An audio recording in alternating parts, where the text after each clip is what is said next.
Hey guys, this is Sonu Alawat. हर Sunday की तरह लेकर आ चुका हूं दी करंट अफेयर शो का एपिसोड नंबर 82, जिसमें हम लास्ट वीक के सभी मोस्ट इंपोर्टेंट एकदम फिल्टर्ड एकदम सिलेक्टेड करंट अफेयर्स को डिटेल के साथ डिस्कस करने वाले हैं। और ये बात आप अच्छे से जानते हैं, किसी भी कॉम्पिटिटिव एग्जाम में दी करंट अफेयर शो से बाहर एक भी क्वेश्चन नहीं बनता। इसलिए फ्रेंड्स, रेगुलर बेसिस पर हर संडे शाम 5 बजे दी करंट अफेयर शो के नए एपिसोड को फॉलो जरूर करा करें और नोट्स मेंटेन करते हुए जरूर चलिएगा, आपको जबरदस्त बेनिफिट देखने को मिलेगा। तो चलिए फ्रेंड्स, ज्यादा टाइम वेस्ट नहीं करते, फटाफट आज के एपिसोड शुरू करते हैं। तो दोस्तों, आज के एपिसोड का first most important current affair आपके सामने स्क्रीन के ऊपर है। भारत का पहला real time gold ATM Hyderabad में हुआ लॉन्च। तो फ्रेंड्स, आपने न्यूज वगैरह में जरूर देखा होगा, क्योंकि 2 दिन से यही छाया हुआ है कि भारत का पहला real time gold ATM Hyderabad शहर के अंदर लॉन्च हो चुका है। दोस्तों, अब तक आप एटीएम के अंदर कार्ड डालते थे और कैश को विड्रॉल करते थे, लेकिन अब आप एटीएम मशीन के अंदर कार्ड डालोगे और गोल्डन कॉइन विड्रॉल कर पाओगे। तो यह सुविधा लॉन्च हो चुकी है हैदराबाद शहर के अंदर। दोस्तों, हैदराबाद के अंदर एक जगह पड़ती है बेगमपेट, वहीं पर इस एटीएम की स्थापना करी गई है। इस एटीएम की स्थापना की किसने है? देखिए फ्रेंड्स, एक कंपनी है गोल्ड सिक्का प्राइवेट लिमिटेड। यह कंपनी गोल्ड में डील करती है, मतलब गोल्ड को खरीदना बेचना या फिर जो गोल्डन ज्वेलरी होती है उनमें यह डील करती है। साथ ही इस कंपनी ने ओपन क्यूब टेक्नोलॉजी एक स्टार्टअप है, उसकी टेक्नोलॉजी की हेल्प से इस एटीएम की स्थापना करी है। और गोल्ड सिक्का प्राइवेट लिमिटेड का कहना यह है कि आने वाले टाइम में बहुत ही जल्द हैदराबाद के अंदर हम और 3 रियल टाइम गोल्ड एटीएम की स्थापना करने वाले हैं। अब ये जो रियल टाइम गोल्ड एटीएम है, ये है क्या, किस तरीके से काम करेगा, आप इसका कैसे बेनिफिट उठा सकते हैं? देखिए दोस्तों, आज के टाइम में भारत का कोई भी आम नागरिक अगर गोल्ड परचेज करता है तो उसके पास एकमात्र ऑप्शन होता है ज्वेलर शॉप्स। वो ज्वेलर के पास जाता है जहां पर उसको सबसे ज्यादा खतरा होता है गोल्ड क्वालिटी का, साथ ही डुप्लीकेसी का। कहीं कोई उसको लो क्वालिटी का गोल्ड ना बेच दे, कहीं कोई उसको डुप्लीकेट गोल्ड ना बेच दे। दूसरा, प्राइस वेरिएशन के चलते धोखाधड़ी का। कई सारे ज्वेलर बहुत चालू बनते हैं और उनको प्राइस वेरिएशन में फंसा लेते हैं और उनको महंगा गोल्ड बेच देते हैं। तो इन सब से आप बच सकते हैं इस रियल टाइम गोल्ड एटीएम से। यानी कि जो मार्केट रेट है उस रेट पे आपको गोल्ड कॉइन मिलने वाला है, एकदम 100% शुद्ध गोल्ड आपको मिलने वाला है। आप अपनी चॉइस के अकॉर्डिंग गोल्ड क्वालिटी भी चूज कर सकते हैं। आपको गोल्ड कॉइन 24 कैरेट का चाहिए, आपको 22 कैरेट का चाहिए, उसके आप गोल्ड कॉइन निकाल सकते हैं। साथ ही अगर आपको 10 ग्राम का कॉइन चाहिए तो आप 10 ग्राम का कॉइन निकाल सकते हैं, 8 ग्राम का चाहिए तो आप 8 ग्राम का कॉइन निकाल सकते हैं। तो ये सारी फैसिलिटी आपको रियल टाइम गोल्ड एटीएम देने वाला है। तो अगर एग्जाम में क्वेश्चन बन जाए कि भारत का पहला रियल टाइम गोल्ड एटीएम किस शहर में लॉन्च हुआ, तो आपका आंसर हो जाएगा हैदराबाद शहर के अंदर। क्लियर है? मस्त क्वेश्चन है। और किसने किया है? गोल्ड सिक्का प्राइवेट लिमिटेड ने किया है। किसकी टेक्नोलॉजी की हेल्प से? एक स्टार्टअप है ओपन क्यूब टेक्नोलॉजी की हेल्प से। क्लियर है भाई? इंपॉर्टेंट है। नेक्स्ट है, पीटी उषा बनी इंडियन ओलंपिक एसोसिएशन की पहली महिला प्रेसिडेंट। मोस्ट इंपोर्टेंट क्वेश्चन है, एग्जाम में गारंटीडली पूछा जाएगा। पीटी उषा, इनके बारे में कौन नहीं जानता होगा। गोल्डन गर्ल के नाम से भी इनको जाना जाता है, साथ ही queen of Indian track and field के नाम से भी इनको जाना जाता है। हाल ही में इन्होंने इतिहास रच दिया है। दोस्तों, जो इंडियन ओलंपिक एसोसिएशन है जिसका हेडक्वार्टर दिल्ली के अंदर है, इसकी पहली महिला प्रेसिडेंट बन चुकी है, पहली महिला अध्यक्ष बन चुकी है। तो अपने आप में बहुत बड़ी बात है। पीटी उषा के बारे में जानते होंगे, सुपर फास्ट गर्ल के नाम से भी इनको जाना जाता है, साथ ही इनको पयोली एक्सप्रेस के नाम से भी जाना जाता है। फ्रेंड्स, बहुत ही बड़ी बड़ी चैंपियनशिप इन्होंने अपने नाम किया है। गोल्ड मेडल, सिल्वर मेडल, सब कुछ इन्होंने अपने नाम किया है। बहुत जबरदस्त धावा की रह चुकी है, केरला से बिलोंग करते और आपको पता है फिलहाल ये राज्यसभा की भी सदस्य है। देखिए फ्रेंड्स, इंडियन ओलंपिक एसोसिएशन के बारे में आपको थोड़ा सा बता दूं। हेडक्वार्टर इसका जो है न्यू दिल्ली के अंदर। इसकी जो फाउंडेशन हुई थी 1927 में हुई थी। फिलहाल प्रेसिडेंट कौन बन चुकी है? पीटी उषा बन चुकी है। हेडक्वार्टर इसका न्यू दिल्ली के अंदर। सेक्रेटरी जनरल राजीव मेहता है। साथ ही फाउंडर्स कौन थे इसके? हैरी बक थे, आर्थर न्यूरिन इसके मतलब जो इंडियन ओलंपिक एसोसिएशन है इसके फाउंडर रह चुके हैं। इंडियन ओलंपिक एसोसिएशन का काम क्या होता है? देखिए यहां पर डेफिनेशन है, द इंडियन ओलंपिक एसोसिएशन और इंडियन ओलंपिक कमेटी भी इसको कहा जाता है, is the body responsible for selecting athletes to represent India at the Olympic game, Asian game and other international athletes meet and for managing the Indian team at these events. यानी कि जो बड़े बड़े इंटरनेशनल इवेंट्स हैं, चाहे वो Olympic हो, Asian game हो या फिर अदर इंटरनेशनल इवेंट्स हैं, उनके लिए एथलीट्स को सिलेक्ट करने का काम इंडियन ओलंपिक एसोसिएशन का होता है। और फिलहाल इसकी महिला प्रेसिडेंट कौन बन चुकी है? पीटी उषा बन चुकी है। क्लियर है? पीटी उषा का पूरा नाम कई बार एग्जाम में पूछा जाता है, मैंने नीचे इंग्लिश में भी लिख दिया, हिंदी में भी लिख दिया। हिंदी में पिल्लावुला कंटी तेक्के परिमिल उषा, ठीक है। सही से मैं प्रोनाउंस नहीं कर पाया, उसके लिए माफी चाहता हूं, आप नोट कर लीजिएगा, ठीक है। और फ्रेंड्स एग्जाम में इनसे रिलेटेड कुछ और क्वेश्चन बन चुके हैं, जैसे कि इनके एक ऑटोबायोग्राफी है जिसका नाम है गोल्डन गर्ल ऑटोबायोग्राफी, वो भी इन्होंने ही लिखी है, ठीक है। एग्जाम में कई बार पूछा जाता है जो गोल्डन गर्ल है ये किसकी ऑटोबायोग्राफी है? ये है भाई पीटी उषा की ऑटोबायोग्राफी, ठीक है। इनको अवार्ड मिल चुके हैं, पद्मश्री से इनको सम्मानित किया जा चुका है, साथ ही अर्जुन अवार्ड से भी इनको सम्मानित किया जा चुका है, और भी बहुत बड़े बड़े सम्मान से इनको सम्मानित किया जा चुका है। तो भाई मोस्ट इंपोर्टेंट इवेंट है, याद रख लीजिएगा। जो इंडियन ओलंपिक एसोसिएशन है इसकी पहली महिला प्रेसिडेंट कौन बन चुकी है? पीटी उषा, जिनको गोल्डन गर्ल के नाम से जाना जाता है। नेक्स्ट है आरबीआई ने शुरू किया रिटेल डिजिटल रुपी। देखिए फ्रेंड्स 2022-23 के लिए जब बजट जारी किया गया था उसमें भारत की फाइनेंस मिनिस्टर निर्मला सीतारमण जी ने एक अनाउंसमेंट की थी कि भारत जल्दी ही अपना डिजिटल रुपया लॉन्च करेगा, डिजिटल करेंसी लॉन्च करेगा, जैसे कि हमारा क्रिप्टो करेंसी होता है ना, ऐसी ही एक करेंसी लॉन्च करेगा। तो फाइनली इसका पायलट प्रोजेक्ट लॉन्च कर दिया गया 1 दिसंबर 2022 को, ठीक है। इसको 2 स्टेप्स में, मतलब 2 चरण में लॉन्च किया जाएगा। पहले चरण में इसको लॉन्च कर दिया गया, इसका जो लोगो है या फिर सिंबल है वो कुछ इस तरीके से है, इसको कहा गया रिटेल डिजिटल रुपए। आरबीआई ने इसको लॉन्च किया है 1 तारीख से, और ये पायलट प्रोजेक्ट है, मतलब फिलहाल इसकी एक तरीके से टेस्टिंग की जा रही है, कुछ ही ग्राहकों को ये फिलहाल दिया जाएगा। पहले चरण में कौन कौन से बैंक डिजिटल करेंसी प्रोवाइड करेंगे ये देख लीजिएगा। पहले चरण की शुरुआत में देश भर के 4 शहरों में state bank of India, ICICI bank, yes bank और आईडीएफसी फर्स्ट बैंक सहित 4 बैंकों से होगी।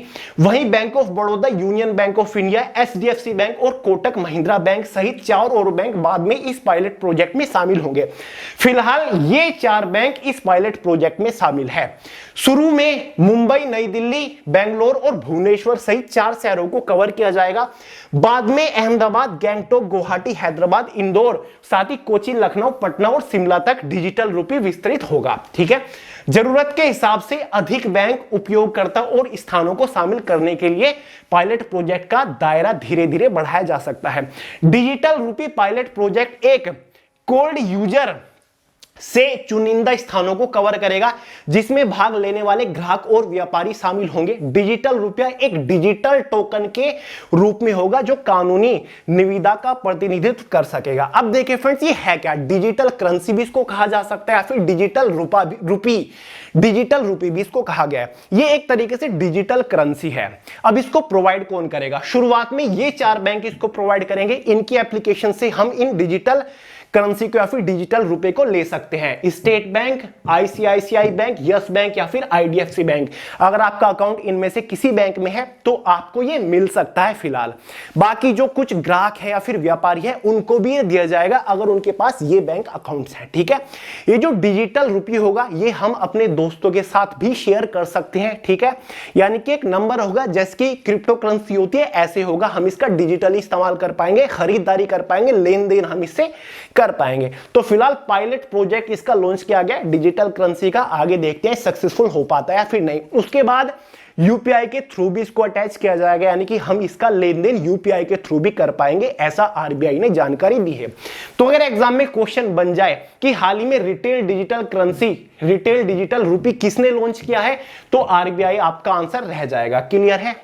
शुरुआत में कौन कौन से बैंक है? स्टेट बैंक ऑफ इंडिया है, आईसीआईसीआई बैंक है, यस बैंक है, आईडीएफसी फर्स्ट बैंक इसमें रखा गया है। और शुरुआत में कौन कौन से शहर है? मुंबई, नई दिल्ली, बेंगलुरु, भुवनेश्वर। तो ये पहला स्टेप है, पहला चरण है। वर्ल्ड वेट लिफ्टिंग चैंपियनशिप में सिल्वर मेडल जीता star weight lifter Mirabai Chanu.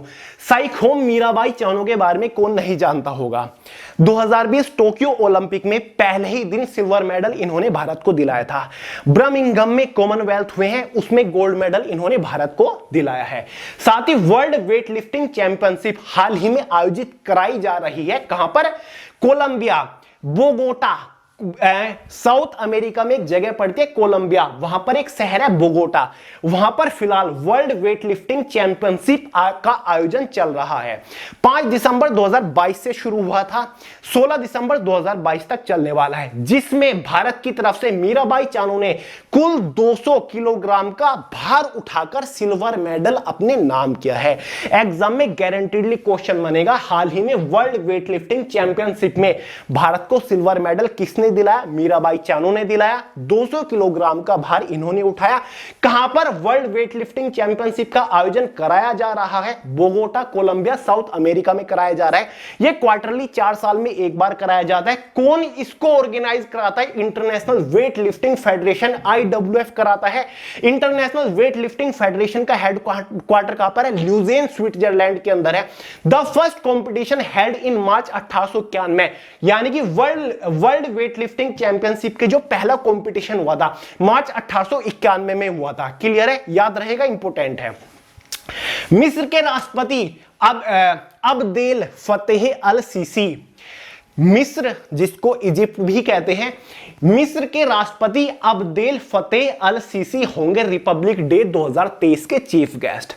देखिए फ्रेंड्स, गणतंत्र दिवस आ रहा है, ठीक है, 26 जनवरी 2023 को। इसके चीफ गेस्ट कौन होंगे? मुख्य अतिथि इस बार कौन रहने वाले हैं?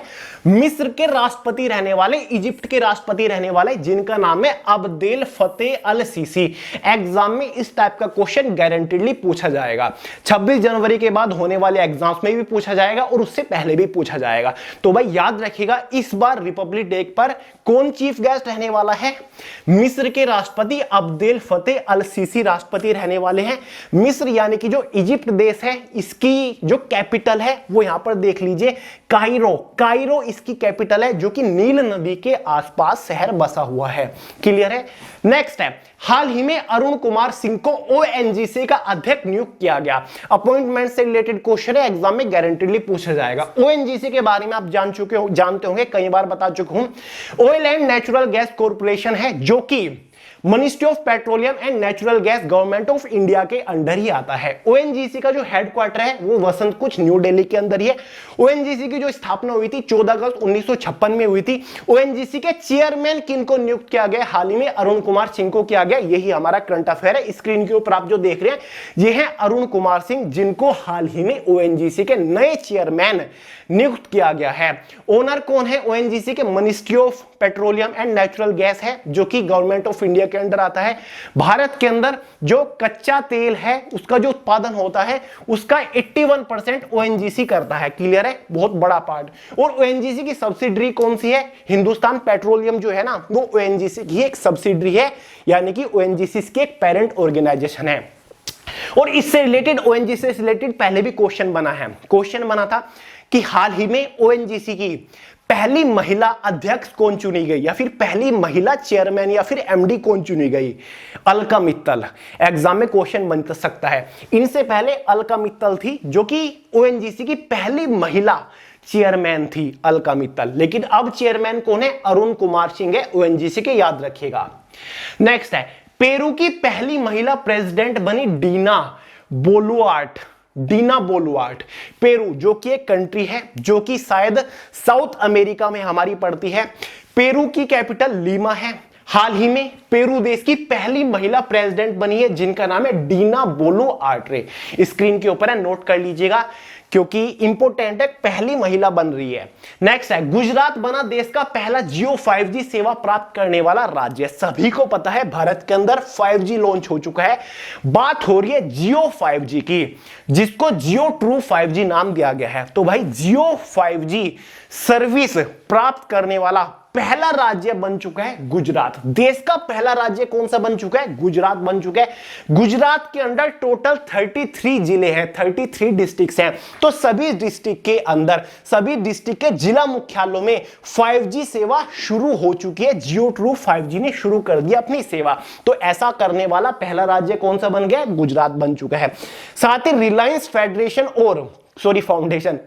फाउंडेशन और जियो मिलकर एजुकेशन फॉर ऑल नामक एक पहल के तहत गुजरात के 100 स्कूलों को डिजिटलाइज करेंगे। एग्जाम में क्वेश्चन बन सकता है, हाल ही में किस राज्य के अंदर एजुकेशन फॉर ऑल पहल शुरू की गई? हाल ही में किस राज्य के अंदर एजुकेशन फॉर ऑल पहल शुरू की गई? आंसर हो जाएगा गुजरात। किसने इस पहल को शुरू किया है? रिलायंस फाउंडेशन और जियो ने मिलकर इस पहल को शुरू किया है। इस पहल का मकसद क्या है? यानी कि गुजरात के अंदर 100 स्कूलों को डिजिटलाइज किया जाएगा, यानी कि 5G की सर्विस प्रोवाइड की जाएगी और डिजिटलाइज कर दिया जाएगा उन स्कूलों को। तो याद रहेगा, दो क्वेश्चन निकल गए यहां से। एक तो एजुकेशन फॉर ऑल पहल शुरू की गई गुजरात के अंदर, जहां पर 100 स्कूलों को डिजिटलाइज करना है।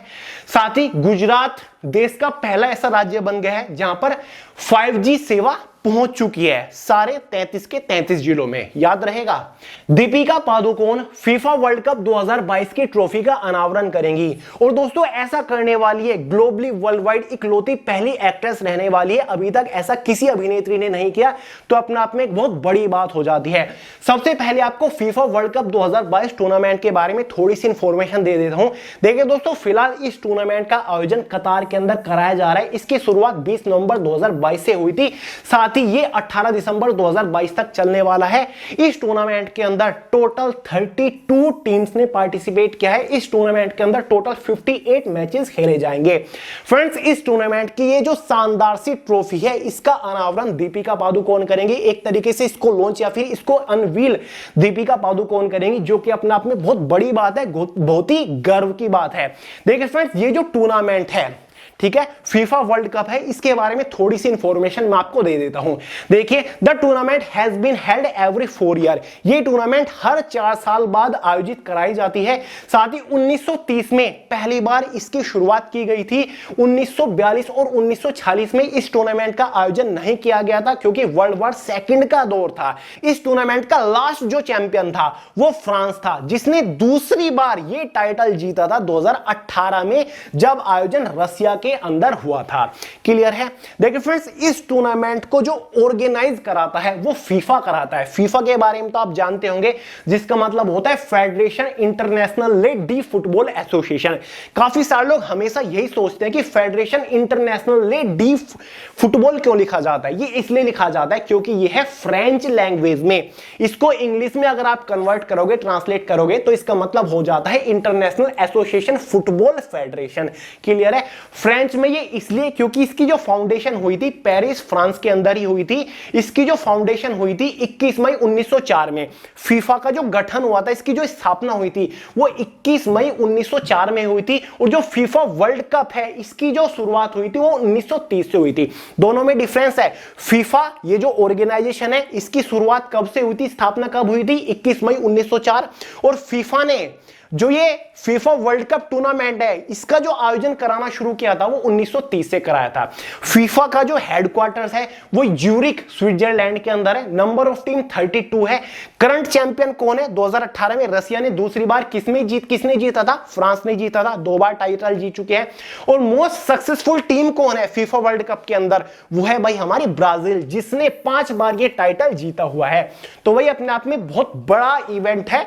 याद रखिएगा, मैंने सारी इंफॉर्मेशन आपको दे दी है इसके बारे में। 1930 से शुरू हुआ था। इस बार दीपिका पादुकोण इस ट्रॉफी का अनावरण करने वाली है। नेक्स्ट है, हॉलीवुड क्रिटिक्स एसोसिएशन में स्पॉटलाइट अवार्ड जीता फिल्म RRR ने। और दोस्तों, इतना ही नहीं, कुछ ही टाइम पहले मैंने न्यूज में देखा भी था कि जो RRR फिल्म के निर्देशक है, डायरेक्टर है SS राजमौली, उन्होंने कोई इंटरनेशनल अवार्ड भी जीता है बेस्ट डायरेक्शन के लिए। नीचे मैंने नोट कर दिया है। 2 दिसंबर को निर्देशक SS राजामौली ने न्यूयॉर्क फिल्म क्रिटिक्स सर्कल में बेस्ट डायरेक्टर का अवार्ड जीता था। देखिए दोस्तों, RRR बहुत ही बड़ी ब्लॉकबस्टर साबित हुई थी। वर्ल्ड वाइड भी और भारत के अंदर भी जबरदस्त बॉक्स ऑफिस के ऊपर कलेक्शन किया था। वर्ल्ड वाइड धमाका इस फिल्म ने मचा दिया था, जिसके लिए 2 दिसंबर को जो इस फिल्म के डायरेक्टर है SS राजमौली, उनको न्यूयॉर्क फिल्म क्रिटिक्स सर्कल का बेस्ट डायरेक्टर का अवार्ड मिला, जो कि अपने आप में बहुत बड़ी बात है। इंटरनेशनल इवेंट है, इंटरनेशनल ऑर्गेनाइजेशन है, इसमें किसी भारत की फिल्म को इतना बड़ा अवार्ड मिलना अपने आप में बड़ी बात हो जाती है। एक तो ये नोट करिए, ये तो मिला बेस्ट डायरेक्टर के लिए, जो कि न्यूयॉर्क फिल्म क्रिटिक्स सर्कल का अवार्ड है। साथ ही हॉलीवुड क्रिटिक्स एसोसिएशन, जो कि एक ऑर्गेनाइजेशन है, अमेरिका बेस्ड ऑर्गेनाइजेशन है, इस ऑर्गेनाइजेशन ने RRR फिल्म को स्पॉटलाइट अवार्ड से सम्मानित किया है। अब हॉलीवुड क्रिटिक्स एसोसिएशन है क्या?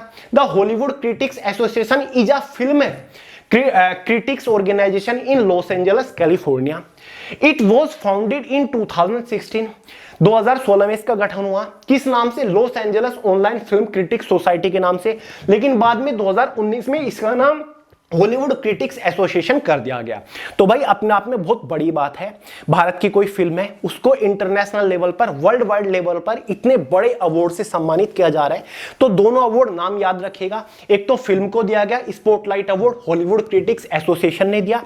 दूसरा बेस्ट डायरेक्टर के लिए दिया गया 2 दिसंबर को न्यूयॉर्क फिल्म क्रिटिक्स सर्कल के ने। नेक्स्ट है, भारत में एयरपोर्ट्स पर डीजी यात्रा सुविधा हुई लॉन्च।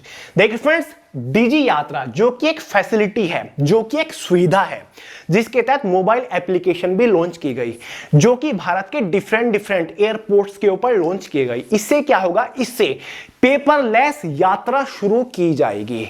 यानी कि जब आप एयरपोर्ट पे जाते हो, यात्रा करते हो, वहां पर आपको पेपर की जरूरत नहीं पड़ेगी, आपको बोर्डिंग पास दिखाने की जरूरत नहीं पड़ेगी, आपको आईडी दिखाने की जरूरत नहीं पड़ेगी, आपको पेपरलेस यात्रा करनी होगी। क्लियर है? इसके तहत ऐप भी बनाया गया जिसमें आप प्रॉपर लॉगिन कर पाओगे, जहां से पूरा रजिस्ट्रेशन वगैरह होता है, जहां पर आपको कुछ नहीं दिखाना पड़ता, आपको बोर्ड भी नहीं करना पड़ता, आप सीधे चलते जाते हो, सारा प्रोसेस ऑटोमेटिकली होता चला जाएगा, खुद ही आपको आइडेंटिफाई कर लिया जाएगा। क्योंकि ये जो सिस्टम है या फिर जो एप्लीकेशंस है उसमें आपकी सारी इंफॉर्मेशन ऑटोमेटिकली फिल्ड हो जाएगी कि आप कौन हो, आपका नाम क्या है, आप कहां से आ रहे हो, आप कहां पर जा रहे हो, आपकी आईडी की डिटेल्स वगैरह सब कुछ होंगी। यानी कि कोई भी पेपर की जरूरत नहीं है, जहां से आपका टाइम भी बचने वाला है और पेपरलेस यात्रा आप कर पाओगे। तो याद रखिएगा, भारत में एयरपोर्ट पर डीजी यात्रा सुविधा लॉन्च हो चुकी है। सबसे पहले ये दिल्ली के इंदिरा गांधी इंटरनेशनल एयरपोर्ट पे शुरू किया गया था। अब धीरे धीरे इसको ऑल ओवर इंडिया के डिफरेंट एयरपोर्ट के ऊपर शुरू किया जा रहा है। हाल ही में इसको किसने लॉन्च किया है? जो सिविल एविएशन मिनिस्टर है, कौन है? ज्योतिरादित्य सिंधिया। स्क्रीन के ऊपर देखिए, इन्होंने हाल ही में इसको लॉन्च किया है। तो याद रखिएगा, हाल ही में भारत के एयरपोर्ट्स पर डीजी यात्रा सुविधा लॉन्च हो चुकी है। नेक्स्ट है, भारतीय नौसेना और यूएस नेवी सील के बीच संगम अभ्यास का आयोजन गोवा में किया गया। दोस्तों, भारत की नौसेना और साथ ही यूएस नेवी सील, इन दोनों नौसेना के बीच में एक एक्सरसाइज का आयोजन किया गया और जिसका नाम है संगम अभ्यास, जिसका 7वां एडिशन का आयोजन किया गया, जो कि 3 हफ्तों तक चलने वाला है। ये जो संगम अभ्यास है, ये पहली बार 1994 में आयोजित किया गया था। दोस्तों, इस संगम अभ्यास के तहत इन दोनों देशों की नौसेना के बीच में दोस्ती भी मजबूत होती है, साथ ही दोनों देश की नौसेना मिलकर एक्सरसाइज करते हैं, एक दूसरे को सिखाते हैं, एक दूसरे के साथ खुद का एक्सपीरियंस शेयर करते हैं। और फ्यूचर में अगर ऐसी सिचुएशन आती है जहां पर एक दूसरी नौसेना को एक दूसरे की हेल्प करनी होती है, तो उसकी पहले एक्सरसाइज, पहली प्रैक्टिस, पहले रिहर्सल ये दोनों नौसेना आपस में कर लेती है। कई बार आपको बता रखा है कि जब भी कोई 2 देशों की नौसेना या फिर सेना आपस में मिलकर अभ्यास करती है, तो उनका काम यही होता है कि वो आपस में अपना एक्सपीरियंस शेयर करते हैं। जिस चीज में भारतीय सेना एक्सपर्ट है, वो चीज वो उन्हें सिखाते हैं, वे अपना एक्सपीरियंस हमारे साथ शेयर करते हैं। तो इसका मकसद ये होता है। तो याद रखिएगा, संगम अभ्यास जो है वो भारतीय नौसेना साथ ही यूएस नेवी सील के बीच आयोजन कराया गया। कहां पर? गोवा के अंदर कराया गया। पहली बार 1994 में कराया गया था, 7वां एडिशन इस बार आयोजित हुआ है। भारत का पहला पेमेंट गेटवे बना रेजर पे, यूपीआई पर क्रेडिट कार्ड को सपोर्ट करने वाला। देखिए दोस्तों, भारत के अंदर फिलहाल बहुत सारे पेमेंट गेटवे हैं, जिसमें से मोस्ट पॉपुलर एक तो पेटीएम ही है, साथ ही एक रेजर पे भी है, एक पेयू मनी है, इंस्टामोजो है, और भी कई सारे पेमेंट गेटवे है। इसका काम क्या होता है? जब आप कुछ भी ऑनलाइन परचेज करते हो, शॉपिंग वगैरह करते हो, जो आपके सामने एक पेमेंट करने का प्रोसीजर आता है, वही एक पेमेंट गेटवे होता है। तो फ्रेंड्स, भारत का इकलौता पहला ऐसा पेमेंट गेटवे रेजर पे बन गया है जिसने यूपीआई पर क्रेडिट कार्ड की सुविधा प्रोवाइड की है। यानी कि अब आप यूपीआई पर क्रेडिट कार्ड से भी पेमेंट कर सकते हैं। यानी कि काफी सारे लोग होते हैं जिनके पास पेमेंट अकाउंट में नहीं है या फिर यूपीआई वॉलेट में नहीं है, तो वो यूपीआई के थ्रू क्रेडिट कार्ड से भी पेमेंट कर सकते हैं और ये सुविधा प्रोवाइड करा रहा है रेजर पे। यानी कि अगर कोई ऐसी जगह है, ऐसा कोई प्लेटफॉर्म है जिसके पेमेंट गेटवे पे रेजर पे है, तो वहां पर आप क्रेडिट कार्ड से भी यूपीआई के थ्रू पेमेंट कर सकते हैं। तो एग्जाम में क्वेश्चन बन सकता है कि भारत का ऐसा कौन सा पेमेंट गेटवे बन गया है जिसने यूपीआई पर क्रेडिट कार्ड को सपोर्ट दे दिया है। तो आंसर हो जाएगा रेजर पे बन गया है। एनपीसीआई की हेल्प से रेजर पे ने ऐसा किया है। एनपीसीआई आपको पता ही है, national payments corporation of India है, जो कि ऑनलाइन ट्रांजैक्शंस को कंट्रोल करता है। नेक्स्ट है, ऑक्सफोर्ड ने गोब्लिन मोड को 2022 का वर्ड ऑफ द ईयर चुना। देखिए दोस्तों, इस बार 4 वर्ड रेस में थे, जिसमें से एक था गोब्लिन मोड, साथ ही मेटावर्स था, हैशटैग था, साथ ही आई स्टैंड विद। ये 4 वर्ड रेस में थे, जिसमें से जीता कौन सा? Goblin mode. इन चारों वर्ड के ऊपर सबसे ज्यादा वोटिंग हुई, लेकिन सबसे ज्यादा वोट जो हुई, सबसे ज्यादा पसंद जो वर्ड किया गया वो गोब्लिन मोड किया गया, जिसके बाद ऑक्सफोर्ड डिक्शनरी ने गोब्लिन मोड को ही 2022 का वर्ड ऑफ द ईयर चुना है। अब गोब्लिन मोड का मतलब क्या होता है? ये एक टाइप का बिहेवियर होता है, यानी कि एक टाइप का व्यवहार होता है। जैसे कि कोई इंसान जो असामाजिक है, यानी कि जो समाज के विपरीत होता है, जो कि सामाजिक नहीं है।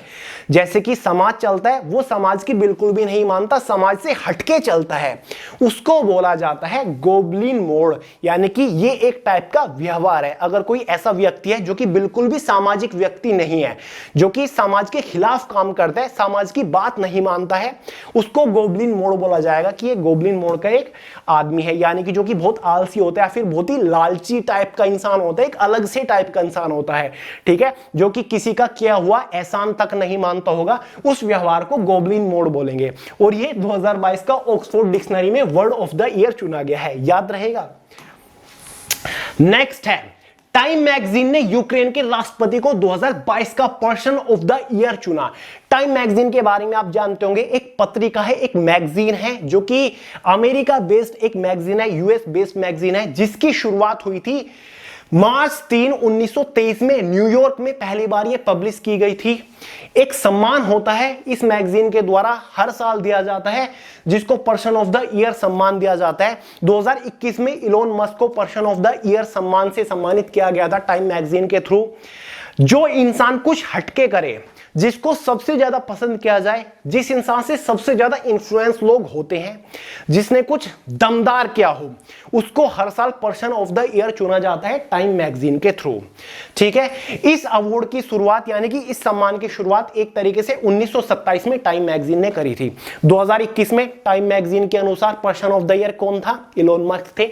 इस बार आपको पता ही है जेलेंस्की बन गए हैं, ठीक है, वोल्दिमीर जेलेंस्की, जो कि यूक्रेन के राष्ट्रपति है। और क्यों चुने गए हैं आपको पता ही होगा, यानी कि पीछे नहीं हटे, बिल्कुल भी सरेंडर इन्होंने नहीं किया, डटे रहे। कितने महीनों से रसिया और यूक्रेन के बीच में युद्ध चला हुआ है, लेकिन इन्होंने हार नहीं मानी, इसलिए इनको पर्सन ऑफ द ईयर चुना गया है टाइम मैगजीन के द्वारा। याद रहेगा, गारंटीडली एग्जाम में क्वेश्चन बनेगा कि 2022 का person of the year time magazine के द्वारा किसको चुना गया? तो आंसर हो जाएगा जेलेंस्की।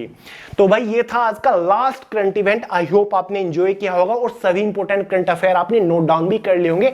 एग्जाम में इससे बार क्वेश्चन नहीं बनेगा। रोज रोज करंट अफेयर मैं नहीं लाता, क्योंकि मुझे पता है आपका टाइम कितना जरूरी है, इसलिए पूरे हफ्ते अच्छे से सभी करंट अफेयर को एनालाइज करता हूं, एक एक करंट अफेयर को सिलेक्ट करता हूं जो कि एग्जाम ओरिएंटेड होते हैं, जो कि एग्जाम में गारंटीली पूछा जाएगा, उसको पूरे हफ्ते का संडे में लेकर आ जाता हूं, ताकि आपका टाइम भी बचे और पूरे हफ्ते का करंट अफेयर एक ही दिन आप 20-30 मिनट में पढ़ लो, नोट डाउन कर लो।